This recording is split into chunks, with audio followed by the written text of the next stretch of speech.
दोस्तों, साल 17 जुलाई 2016 में उत्तर प्रदेश के हापुड़ जिले में एक परिवार के 4 लोगों की एक के बाद एक हत्याएं होती है, लेकिन लाश उस परिवार की एक लड़की की मिलती है। पुलिस ने इसे ऑनर किलिंग का मामला समझा क्योंकि उस लड़की के माता पिता और भाई घर से फरार थे। लेकिन पुलिस ने लड़की के जिन माता पिता और भाई को कातिल समझा था, उनकी भी उसी दिन हत्या कर दी गई थी जिस दिन उस लड़की का मर्डर हुआ था। यह एक ऐसा हत्याकांड था जिसे सुनकर आपके भी होश उड़ जाएंगे। ये हत्याकांड वेद प्रकाश फैमिली हत्याकांड के नाम से बहुत चर्चित हुआ था। दोस्तों, इस हत्याकांड में सबसे अहम 6 किरदार थे: वेद प्रकाश किरोड़ीवाल, उनकी पत्नी साधना, उनकी बेटी नैना, उनका बेटा शुभम, रितेश कटियार और अभिषेक पाल। 17 जुलाई 2016 को यूपी के हापुड़ जिले में बहने वाली कैनाल में कुछ लोगों को एक महिला की लाश तैरती हुई दिखाई देती है। देखते ही देखते वहां पर लोगों की काफी भीड़ जमा हो जाती है और इसकी खबर पुलिस तक पहुंच जाती है। पुलिस तुरंत ही उस लाश को नहर से बाहर निकलवाती है। नहर के पास में ही एक सेंट्रो गाड़ी खड़ी थी, जिससे पुलिस ने यह अंदाजा लगाया कि शायद लाश को उसी कार में लाया गया होगा।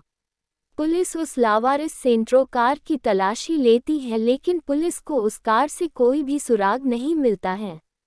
कार के नंबरों से यह पता चलता है कि यह कार दिल्ली के वजीराबाद इलाके में रहने वाले वेद प्रकाश की थी। दिल्ली पुलिस को ये भी पता चलता है कि मरने वाली लड़की नैना इसी वेद प्रकाश की बेटी थी। पुलिस जब दिल्ली के वजीराबाद में वेद प्रकाश के घर पर पहुंचती है तो उनको ना तो वेद प्रकाश मिलते हैं और न ही उनकी पत्नी और बेटा। घर पर ताला लगा हुआ था। पुलिस ने जब आस पड़ोस के लोगों से पूछताछ की तो किसी ने भी इस बारे में कोई भी जानकारी होने से इनकार कर दिया कि आखिर पूरा परिवार कहाँ गया। लड़की की पहचान नैना किरोड़ीवाल के तौर पर हुई, जो कि लगभग 21 साल की थी और दिल्ली यूनिवर्सिटी में पढ़ती थी। यूपी पुलिस का सोचना था कि नैना का जरूर किसी लड़के के साथ अफेयर होगा और घर वाले उसके खिलाफ होंगे, इसलिए समाज में अपनी इज्जत बचाए रखने के लिए लड़की के माँ बाप और भाई ने मिलकर उसकी हत्या कर दी होगी। यूपी पुलिस ने जब इस केस की चार्जशीट कोर्ट में दायर की तो इसे ऑनर किलिंग का मामला बताया और कोर्ट में कहा कि लड़की के घरवाले उसकी हत्या करने के बाद फरार हो गए हैं। पुलिस की रिपोर्ट को देखने के बाद कोर्ट ने नैना के सभी फैमिली मेंबर्स को भगोड़ा घोषित कर दिया। यूपी पुलिस ने इस मामले को ऑनर किलिंग का मामला बताकर केस को क्लोज कर दिया था। यूपी पुलिस की इस कार्रवाई से हत्यारों की खुशी का कोई ठिकाना नहीं था, क्योंकि 4 लोगों को मौत के घाट उतारने के बाद भी वो खुलेआम घूम रहे थे। पर चाहे अपराधी कितना भी शातिर क्यों न हो, वह कभी न कभी पकड़ा ही जाता है। ऐसा ही कुछ इस हत्याकांड में भी हुआ था। इस हत्याकांड को अब 2 साल गुजर चुके थे। पुलिस नैना के परिवार वालों को अब तक भगोड़ा ही समझ रही थी और दूसरी तरफ नैना के हत्यारे बेखौफ ऐश की जिंदगी जी रहे थे। लेकिन 2 साल बाद एक सुराग ने इस केस को पलट कर रख दिया और हत्यारे पकड़े गए। हुआ कुछ ऐसा था कि हत्यारों में से एक मनोज बावला एक दिन अपने दोस्त के साथ कहीं बैठा था और बातों ही बातों में मनोज बावला ने अपने दोस्त को शेखी मारते हुए बताया कि 2 साल पहले उसने 4 लोगों का मर्डर किया था और आज तक दिल्ली पुलिस उसे पकड़ नहीं पाई है। खैर, यह बात किसी तरह दिल्ली क्राइम ब्रांच पुलिस के कानों तक जा पहुंची। दिल्ली पुलिस अपनी तहकीकात शुरू करती है।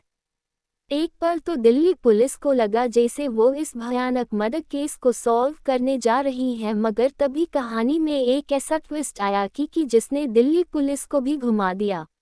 दरअसल इस केस की जांच करते हुए दिल्ली पुलिस जब मनोज बावला तक पहुंची तब तक उसकी रोड एक्सीडेंट में मौत हो चुकी थी।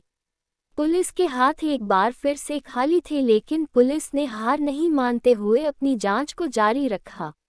जांच के दौरान दिल्ली पुलिस को पता चला कि मनोज बावला की दोस्ती अभिषेक पाल के साथ है। पुलिस अभिषेक को शक के आधार पर गिरफ्तार कर लेती है। अब यहाँ बड़ा सवाल ये था कि आखिर हत्यारों का मकसद क्या था। नैना की लाश अगर हापुड़ की नहर से मिली थी तो नैना के माँ बाप और भाई की लाशें कहाँ थी। शुरुआती पुलिस जांच में तो अभिषेक पाल ने पुलिस को चकमा देने की बहुत कोशिश की, लेकिन जब दिल्ली पुलिस ने अपना रवैया थोड़ा सख्त किया तो वह टूट गया।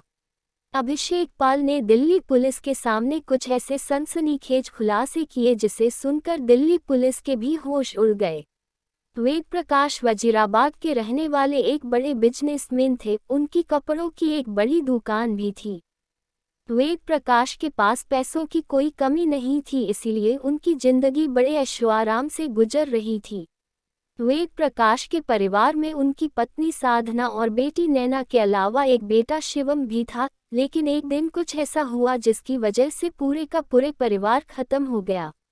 वेद प्रकाश की दुकान पर रितेश कटियार नाम का एक लड़का काम करता था। वो अपना खुद का बिजनेस शुरू करना चाहता था। इसके लिए उसने वेद प्रकाश से 9 लाख रुपए उधार लिए और अभिषेक पाल उसका गांटर बना था। शुरू में तो रितेश कटियार का बिजनेस बहुत अच्छा चल रहा था और वो अपने लोन की किश्त भी सही समय पर चुका रहा था, लेकिन कुछ समय बाद उसका बिजनेस दिनों दिन डूबने लगा। घाटे की वजह से अब रितेश कटियार के लिए हर महीने लोन की इंस्टॉलमेंट देना बहुत मुश्किल हो गया था और दूसरी तरफ वेद प्रकाश अपने पैसों के लिए रितेश कटियार पर बहुत प्रेशर डाल रहे थे।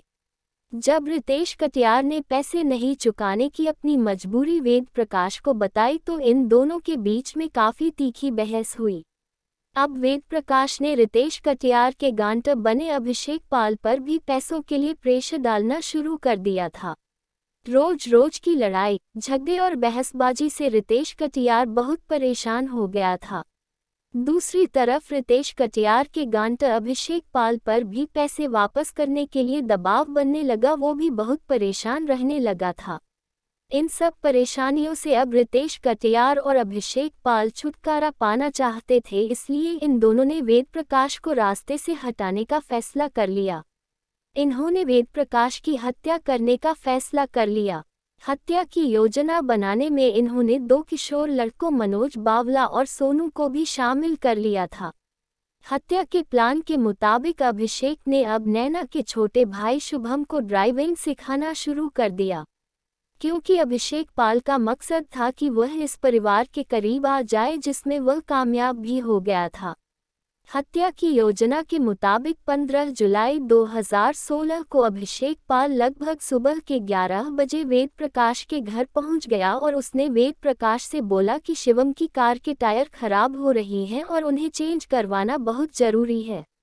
अभिषेक ने वेद प्रकाश से कहा कि वो उन्हें भारी डिस्काउंट पर कार के टायर दिलवा सकता है। इसके लिए वेद प्रकाश उसके साथ चलने को तैयार हो गए।